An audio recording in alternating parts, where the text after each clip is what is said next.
예, 오늘 기독교인 기초 27강 그리스도인의 용서에 대한 말씀을 같이 나누겠습니다. 하나님께서 하나님의 백성을 사랑하시고 그 백성들을 죄 가운데서 구원하시는데, 그 백성들이 죄인이기 때문에 구원하시기 위해서 반드시 필요한 요소가 용서죠. 하나님께 대한 죄를 지은 원수들의 죄를 용서하시고 받아들여 주심으로 구원이 이루어지는 겁니다. 그래서 성경에서는 이 용서에 대한 주제들이 많이 등장하는데요. 성경에서 보여주는, 그리고 성경과 그 가르침을 받은 신앙인에게서 보여주는 그 용서의 본은 사실은 하기가 너무 어려운 수준입니다. 예수님께서 사실은 하나님의 용서를 가장 대표적으로 우리에게 보여주시고 알려주신 분이죠. 예수님께서 십자가를 대신 지시고 나의 죄를 대신 다 받으시고 용서해 주시는 것만도 감사한데, 실제로 마지막에 십자가에 달리시는 그 예수님의 모습을 보면 그 죄인들을 위해서 용서하시는데, 정작 그 죄인들은 희롱하고 조롱하고 예수님을 못 박으면서도 상당히 굴욕적으로 사실은 모욕을 했거든요. 누가복음 23장 34절로 37절을 보면 나오죠. 이에 예수께서 이르시되 아버지 저들을 사하여 주옵소서, 자기들이 하는 것을 알지 못함이니이다 하시더라. 그들이 그의 옷을 나눠 제비 뽑을세 백성은 서서 구경하는데 관리들은 비웃어 이르되 저가 남을 구원하였으니 만일 하나님이 택하신 자 그리스도이면 자신도 구원할지어다 하고, 군인들도 희롱하면서 나와 신포도주를 주며 이르되 네가 만일 유대인의 왕이면 네가 너를 구원하라 하더라.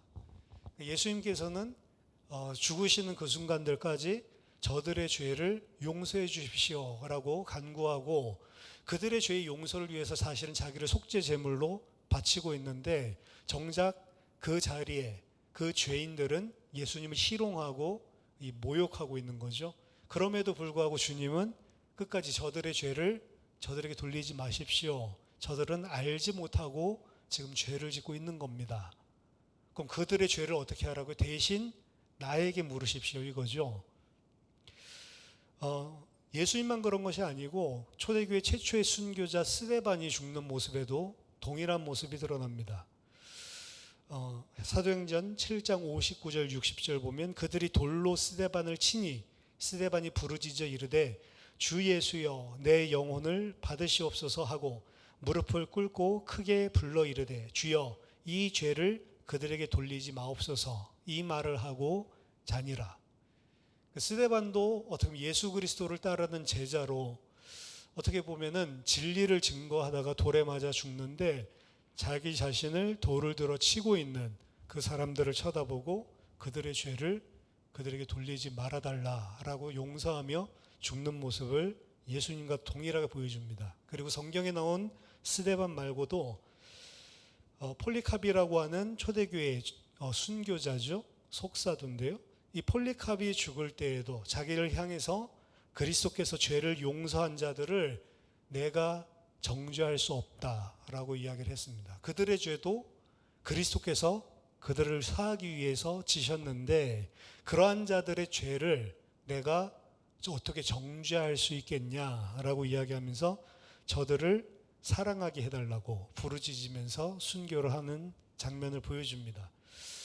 뿐만 아니라 여러 증인들이 많죠. 이러한 용서들을 보여준. 하지만 그리스도인이라고 스데반처럼 혹은 폴리캅처럼 이러한 극한 상황에서도 그들을 용서할 수 있는가? 그리스도인이 되고 예수를 믿으면 이러한 용서를 자동적으로 모두 다 할 수 있는 것인가? 절대로 그렇지가 않습니다. 자발적으로 인격을 가지고 하는 용서인데, 우리가 그 용서를 하는 게 사실은 상당히 어렵습니다. 사랑하라라고 하는 것보다 어떻게 보면 더 어려운 게 용서하는 걸지도 모르겠습니다. 사랑하라라고 하는 것, 용서하라 하는 것, 이게 부딪히는 것은 아니지만 용서하라라고 봤을 때 사실은 사랑까지도 포괄할 수 있겠지만, 구체적으로 따진다면 용서는 나에게 뭔가를 잘못한 것을, 난 피해자죠. 그리고 잘못한 사람은 가해자인데, 피해자의 입장에서 가해자를 용서해 주는 거거든요. 그러니까 내가 본 손해가 있는데 그냥 내가 본 손해가 없이 그냥 사랑하는 것, 그것이 아니고 내가 당한 게 있는데 그것들을 다 감안을 해서 그것들까지도 다 뛰어넘어서 이 사람을 용서해 주는 거기 때문에 어떻게 보면 사랑하는 것도 어렵지만 용서하는 것은 구체적인 이 케이스이기 때문에 더 어려울 수도 있습니다.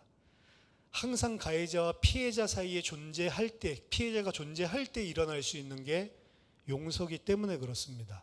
그리고 가해자는 어떻게 보면은 힘이 더 있을 수도 있어요. 피해자가 힘이 더 없는 약자일 수가 있습니다.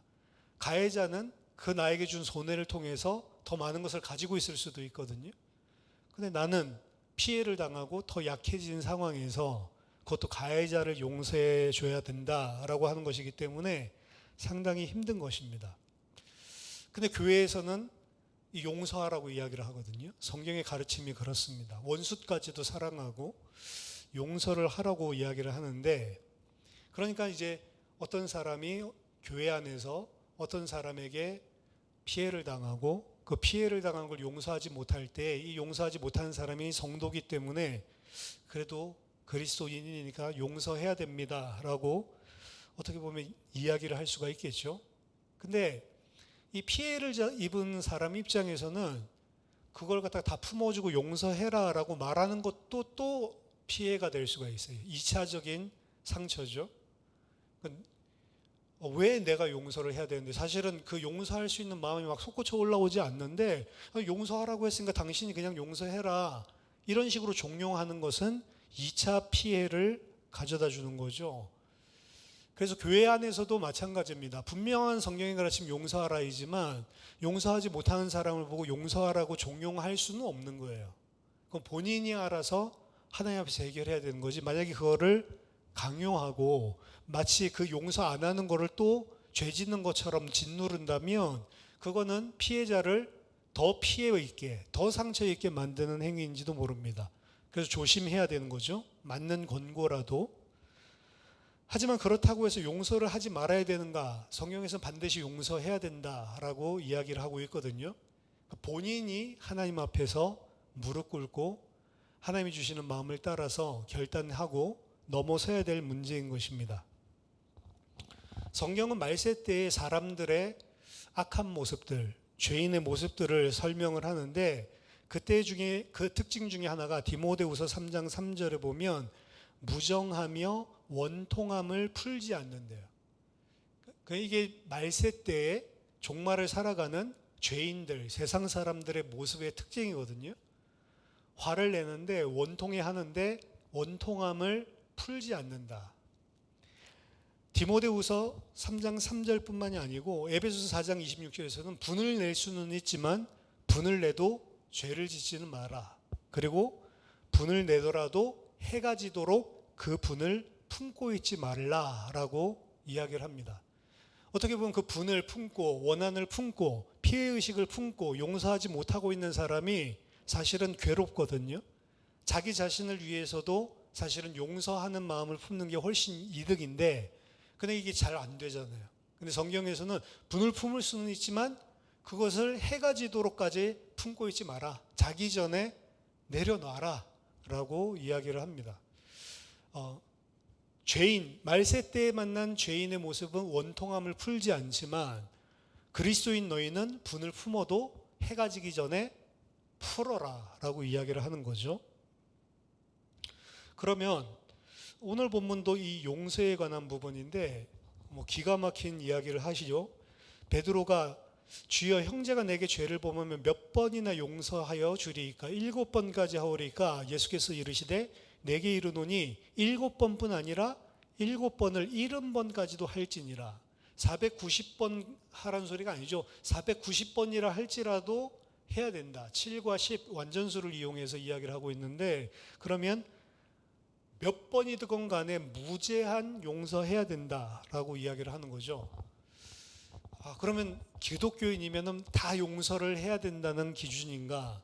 잘못한 사람이 있는데 그 잘못한 사람은 가만히 놔두고 나만 용서해 주면 되는가?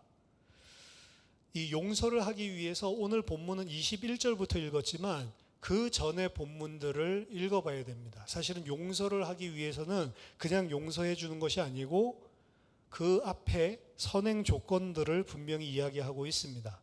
마태복음 18장 15절에서 18절까지 보면 네 형제가 죄를 범하거든 가서 너와 그 사람만 상대하여 권고하라. 만일 들으면 네가 네 형제를 얻은 것이요 만일 듣지 않거든 한두 사람을 데리고 가 두세 증인의 입으로 말마다 확증하게 하라. 만일 그들의 말도 듣지 않거든 교회 앞에서 하고 교회의 말도 듣지 않거든 이방인과 세리같이 여기라. 그러니까 이 사람이 죄를 지었을 때 3번의 권고가 있는데 다른 사람에게 드러나지 않게 그 사람하고만 조용하게 이야기를 하고 그 사람이 죄를 깨닫고 회개하면 그러면 그 사람은 형제로 다시 얻는 것이니까 참 좋은 것이다. 근데 둘이 이야기할 때 회개하지도 않고 자기 잘못을 시인하지도 않으면 두세 사람 증인을 데리고 가서 다시 한번 말마다 확증하면서 그 사람이 깨닫게 하고 그래도 듣지 않으면 교회가 전체적으로 이 문제를 공론화시켜서 권고를 하고 그래도 듣지 않으면 이제는 이방인처럼 여기라 라고 이야기를 하는 거죠. 이들이 분명히 용서라고 하는 이야기를 오늘 하기 전에 죄에 대한 회개와 권고에 대한 이야기가 있습니다. 이것은 오늘 본문뿐만이 아니고 오늘 본문과 병행구인 누가복음 17장에도 이 사실을 명확하게 합니다. 누가복음 17장 3절에 보면 너희는 스스로 조심하라. 만일 네 형제가 죄를 범하거든 경고하고 회개하거든 용서하라. 만일 하루에 7번이라도 내게 죄를 짓고 7번 내게 돌아와 내가 회개하노라 하거든 너는 용서하라 하시더라. 여기 보면 용서하라 이전에 뭐가 있냐면 죄를 범하거든 너에게 죄를 범하거든 가서 권고하고 그리고 경고를 하고 회개하거든 그러면 용서를 해라. 뭐가 먼저 수분되냐면 잘못된 사람의 회개, 잘못된 사람의 깨달음 이걸 그냥 가만히 덮어두라고 성경은 하지 않습니다. 그 부분을 이야기해주고 그 부분에 대해서 회개하면 그러면 용서해줘라. 근데 똑같은 죄를 회개한다고 해놓고 또 짓는데 하루에 7번을 짓는데 7번 지으니까 7번 지을 때마다 이야기를 해주고 자기가 내가 또 잘못했구나 회개하면 7번 다 용서해 주래요. 7번도 이게 완전수거든요. 그러니까 용서를 했는데도 불구하고 똑같은 일을 하루에 7번이나 더 하는데도 먼저는 뭘 해야 되죠? 회개를 하고 회개를 하면 용서해 줘라. 그러니까 이 용서에 대한 이야기도 있지만 용서의 전에 선행되는 것들은 반드시 이야기를 하죠. 죄에 대한 정확한 경고와 그리고 거기에 대한 회개를 이야기를 합니다. 문제는 회개한다고 했는데 똑같은 짓을 7번 한다고 생각해 보세요. 그럼 참을 수가 없겠죠. 방금 전에 너 그렇게 이야기해놓고 또 그렇게 해? 근데 그것도 또다시 깨우치고 또다시 뉘우친다면 있는 그대로 용서해줘라 라고 이야기한 겁니다. 참 어려운 거죠. 그럼에도 불구하고 아까 전에서 이야기한 것처럼 무조건적으로 피해자가 가해자를 용서하라라고 이야기하는 것은 아니다. 가해자가 잘못한 것은 분명히 공의로 따지고 있는 게 성경입니다. 이러한 원칙은 사실은 성경 전체에서 다 드러나는 것입니다. 가해자의 입장에서 본다면 가해자는 사실은 이 사람을 어렵게 만든 것이죠. 어렵게 만든 사람을 네가 왜 용서하네 하면 그냥 무턱대고 그렇게 하지 않는단 말입니다. 내가 만약 가해자라면 어떻게 하냐? 성경에서는 마태복음 5장 23절 24절에 예물을 제단에 드리려다가 거기서 네 형제에게 원망 들을 만한 일을 한 이것이 있는 것이 생각이 난다면 그러니까 이제 이건 내가 가해자인 거죠. 내가 잘못한 거죠. 예배 드리려고 하는데 내가 상대방한테 잘못한 것들이 생각이 났다. 그러면 예물을 제단 앞에 두고 먼저 가서 그 형제와 화목하고 그리고 와서 예물을 드려라. 그러니까 가해자의 입장에서는 자기 자신이 하나님 앞에 서기 위해서는 그 사람에게 화해를 청하고 용서를 받고 난 이후에야 와서 예배 드려라 라고 하는 거죠. 그냥 뻔뻔하게 예배 드리는 게 아니고 가해자인 경우에 케이스도 나와 있고 피해자인 경우도 무턱대고 용서하라가 아니고 잘못된 부분들은 분명히 깨닫고 회개하게 하고, 그리고 회개하고 자기가 자신이 뉘우치고 어떻게 보면은 용서를 구하면 그럼 너도 용서를 해야 된다라고 이야기를 합니다. 구약 성경에 우리 레위기서의 속건제도 마찬가지죠. 속건제는 오늘날로 보면 피해 보상 제도인데, 내가 이 사람에게 100의 피해를 입혔으면 하나님께 와서 속건제물을 드리는 게 아니고 이 사람에게 120%로 먼저 갚아주고, 이 사람에게 어떻게 보면 철저한 사죄를 하고, 이 사람이 물질적으로나 신체상으로 피해본 것들을 충분히 납득할 만큼 보상을 해서 관계를 회복하고, 그리고 하나님 앞에 나와서 죄에 대한 속건 제물을 드려라 라고 이야기를 하는 거거든요. 성경의 원칙은 무조건 하고 그냥 죄를 덮어준다, 이것은 아닙니다. 내가 사람에게 죄 지은 것은 반드시 내가 그 죄에 대한 응당의 대가를 지불해야 되는 거고, 내가 피해자일 경우에도 그 사람의 죄를 분명하게 경고하고 회개하게 할 수 있도록 사실은 그게 먼저 선행되어야 된다. 만약 회개한다면 용서해라. 하나님은 공의의 하나님이기 때문에 그렇습니다. 죄를 그대로 덮어두고 용서하지는 않아요. 하나님이 우리들에 대한 죄도 마찬가지고요, 반드시 심판을 한다고 그러죠. 예수 그리스도를 통해서 심판을 하셨지만 그 예수 그리스도 안에서 우리가 당해야 될 모든 죄에 대한 것들을 하나님께서 다 대가를 치르시는 공의의 하나님이시죠. 불신자들도 마찬가지입니다. 죄를 그대로 덮어두고 용서하지는 않지만 이제 우리 형제들 사이에 죄에 대한 부분은 회개하고 뉘우침이 있는 형제는 무한하게 용서를 해야 된다라고 이야기를 하는 겁니다. 그리고 그 용서가요, 그냥 용서해도 되고 안 해도 되고가 아니고, 마태복음 6장 14절 15절을 보면 너희가 사람의 잘못을 용서하면 너희 하늘아버지께서도 너희 잘못을 용서하시려니와 너희가 사람의 잘못을 용서하지 아니하면 너희 아버지께서도 너희 잘못을 용서하지 아니하시리라. 오늘 본문 마지막에도 뭐라고 이야기하죠? 35절에 너희가 각각 마음으로부터 형제를 용서하지 아니하면 나의 하늘 아버지께서도 너희에게 이와 같이 하시리라. 그러니까 이 용서라고 하는 게 어떻게 보면 죄를 회개하고 용서를 구할 때 우리가 그들을 품는 마음으로 무한하게 용서를 해야 되는데, 용서를 안 하면 마치 하나님도 너희를 용서 안 한다라고 이야기를 하고 있는 겁니다. 우리가 용서를 했느냐 안 했느냐의 유무에 따라서 하나님도 우리의 죄를 용서해 주신다는 말인가? 그러면 구원이라고 하는 게 어떻게 보면 내가 품고 있는 용서할 수 있는 인격, 내가 어떻게 보면은 용납할 수 없는데도 불구하고 그것을 다 품어줄 수 있는 그런 넉넉함, 나 자신의 어떤 공덕이나 선행에 의해서 죄를 용서받고 구원받는 것인가, 이런 의문을 품을 수가 있죠. 근데 본문에서 이야기하고 있는 것들은 사실은 그 이야기가 아닙니다. 그 이야기가 아니라는 게 오늘 본문에서 이야기하고 있는 비유에서 우리가 알 수 있는 겁니다. 우리가 잘 아는 본문이죠. 내가 용서해 줘야 하나님이 나를 용서해 준다. 이것이 과연 무슨 의미인가? 오늘 본문을 통해서 그 의미를 좀 생각해 봐야 되겠습니다. 오늘 본문 너무나 유명한 것입니다. 1만 달란트 빚진 자가 있었는데 그 1만 달란트 빚진 자가 이 주인이, 왕이 갚으라라고 이야기를 하니까 갚을 재간이 없는 거죠. 근데 그 갚을 재간이 없는 자에게 뭘 요구하냐면 몸과 아내와 자식들과 모든 소유 다 팔아서라도 갚아라 라고 이야기를 하죠. 사실은 자기 몸, 아내, 자식들, 자기 소유 다 팔아도 갚을 수 없는 만큼의 빚이 1만 달란트입니다. 1만 달란트가 아니고 그냥 한 달란트만 하더라도 사실은 6천일 동안 일을 해야지 벌 수 있는 돈이래요. 6천일 동안 품삯을, 그러니까 하루에 당시에 버는 품삯이 1데나리온인데 한 달란트는 6천 데나리온이라고 하거든요.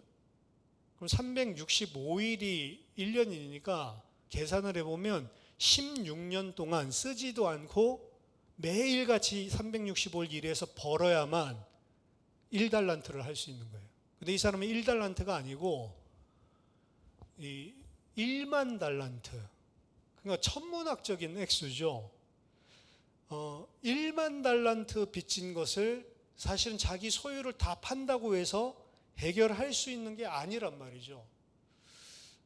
근데 그마저도 1만 달란트를 빚지고 있는 자에게 네 몸도 팔고 아내도 팔고 자식들도 팔고 소유도 다 팔아라 라고 했을 때 그럼 그거라도 팔겠습니다. 아니요, 그거 못해요. 그것도. 그러니까 1만 달란트는 사실은 내 모든 것을 다 드려야 되는데 모든 것을 다 드려도 안 된다는 것을 알아야 되고요. 그리고 사람은 솔직히 자기가 살아야 되기 때문에 자기 모든 것을 그렇게 다 팔아서 갚으라라고 하면 그 이행할 수 있는 사람도 없어요, 사실은.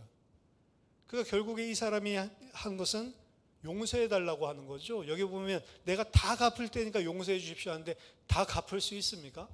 갚을 수 없는 양의 돈인데요.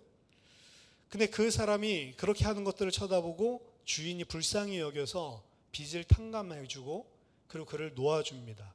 근데 그 종이 나가서 자기한테 100데나리온 빚진 사람, 100데나리온도 그렇게 작은 금액은 아니죠. 왜냐면 하루 일당은 10만 원이라고 지금 100일 동안 일을 한 거니까 1000만 원 정도 되잖아요. 그러니까 1000만 원 정도 되는 빚을 가지고 있는 사람을 만났는데 자기 자신이랑 완전히 워딩이 똑같죠. 다 갚으라고. 갚을 수 없다. 내가 갚아줄 테니 참아달라고 했더니 이 나쁜 놈 참을 수가 없다. 당장에 그 사람을 감옥에 쳐넣는 이런 일들이 발생을 하게 되는데 이제 그 소문을 듣고 왕이 다시 이 1만 달란트 빚진 자를 불러서 내가 너를 그렇게 긍휼히 여겨줬는데 너는 왜 그 사람에게 긍휼을 베풀지 못하냐 이 악한 종아 라고 하면서 그 사람을 옥에 가두는 이게 이제 이야기의 전모죠.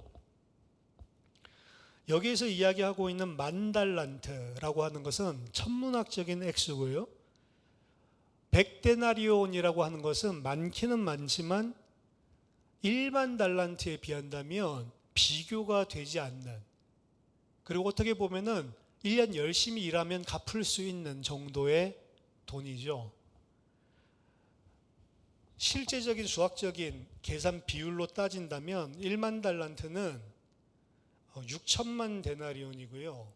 그렇기 때문에 100데나리온을 빚졌다고 했을 때 60만 배에 대하는 거예요. 100데나리온의 60만 배를 용서받은 거예요. 60만 배가 어느 정도냐? 만약에 10만 원 내가 이 사람한테 빚졌으면 1만 달란트는요 600억, 내가 600억을 탕감받았는데 10만 원짜리를 용서 못 해주는 거예요.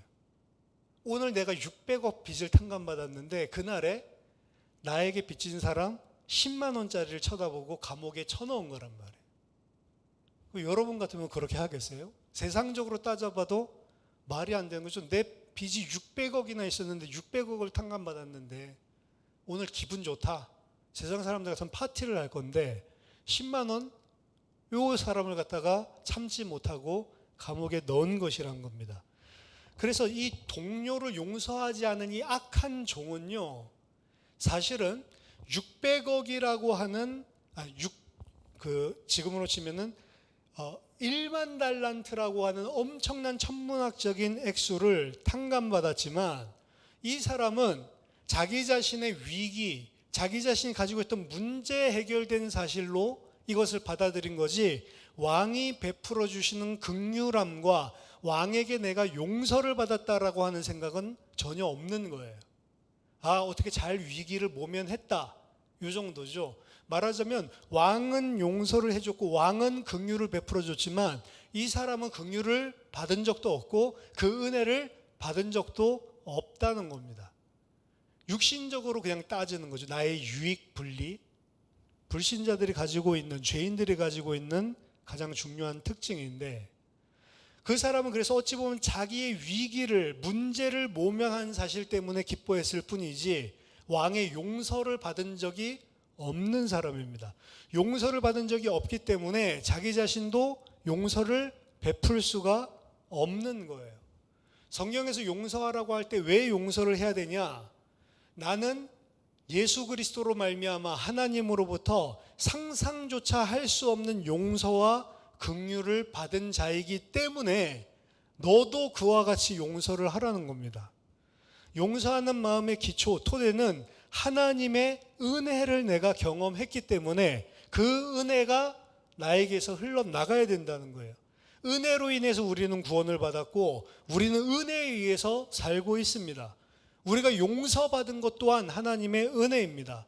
따라서 용서는 어떻게 보면 내가 용서하는 것 같지만 기독교인 그리스도인에게 지금 요구하는 용서는 우리 자신이 받은 은혜에 대한 감사의 발현으로 당연히 나오는 거예요. 근데 그 당연히 나오는 게 산술적으로 따지냐면 600억 대 10만 원 같은 거란 말이에요. 우리는 사람에게서, 형제들에게서 받은 상처를 용서하는 걸 10만 원이라고 오늘 이야기를 하고 있는 거고, 하나님이 우리에게 용서해 준 거는 600억이다 라고 이야기를 하고 있는 겁니다. 하나님께 600억 용서받은 사람은 10만 원 용서할 수 있다는 거예요.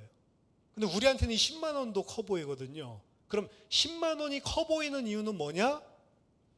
600억을 모르고 있기 때문에 그런 거예요. 600억의 은혜를 받고 600억의 긍휼함을 받았다라고 생각을 해야만 10만 원이 이런 거는 내가 하는 건 아무것도 아니다 용서를 할 수가 있는데, 내가 600억 탕감받은, 용서받은 그 부분에 대한 부분이 강간무소식이니까 10만 원도 인간관계 사이에서 형제들에게 용서를 못하는 거죠. 용서를 할 수 있기 위해서는 먼저, 그래서 하나님의 용서를 먼저 받은 사람이 할 수 있는 거예요.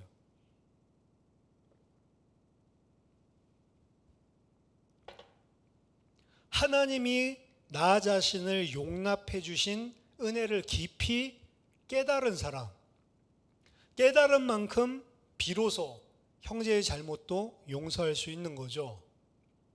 그러니까 여기서 이 사실을 가지고 다시 보면 너희가 용서하지 아니하면 아버지께도 용서하지 않는다. 그 말은 뭐냐면 너희는 용서를 지금 모르는 사람, 그 하나님이 너에게 해주신 용서를 경험하지 않고 받아들이지 않은 사람, 즉 구원받지 못한 상태라는 거죠. 용서할 수 있기 위해서는 먼저 하나님의 용서를 받아야 합니다. 그 안에서 나를 용납하신 하나님의 은혜를 깊이 깨닫고 점점 더 풍성하게 깨달아가야 그제서야 비로소 형제의 잘못을 용서해 줄 수 있는 겁니다. 나 자신이 가지고 있는 죄의 무게, 내 자신이 하나님 앞에 행한 억만 죄, 그 억만 죄인을 받아주시고 그 억만 죄인의 빚을 탕감해 주시고 용서해 주신 이 1만 달란트 빚진 것을 탕감받았다라고 하는 사실을 알 때 다른 형제가 가지고 있는 죄의 무게가 가벼워 보이는 거예요. 내 죄의 무게와 나를 탕감해 주신 무게가 1만 달란트인데 그걸 알 때에 내 형제가 나한테 이 땅에서 잠깐 하는 이런 것, 요것은 100데나리온밖에 안 되는구나 라고 깨닫고 포용해 주는 거라. 하나님으로부터 받은 은혜가 없으면, 하나님으로부터 받는 용서가 경험되지 않으면 그럼 진정한 용서가 불가능하다는 거죠. 겉으로는 용서할 수 있어요. 근데 오늘 본문에서는 겉으로 용서하는 게 아닙니다. 35절, 너희가 각각 마음으로부터 형제를 용서하지 아니하면, 겉으로는 꾹 참고 인격으로 그냥 버틸 수 있는데 어떻게 돼야 된다고요?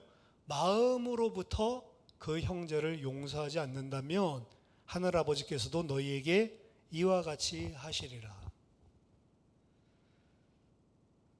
우리가 그리스도인으로서 내가 죄인인 사실과 내가 하나님께 받은 용서, 내가 받은 은혜, 이 부분을 알아야 그 용서가 흘러가는데, 그 용서가 흘러갈 때에는 기준이 마음으로부터 형제를 용서해야 된다.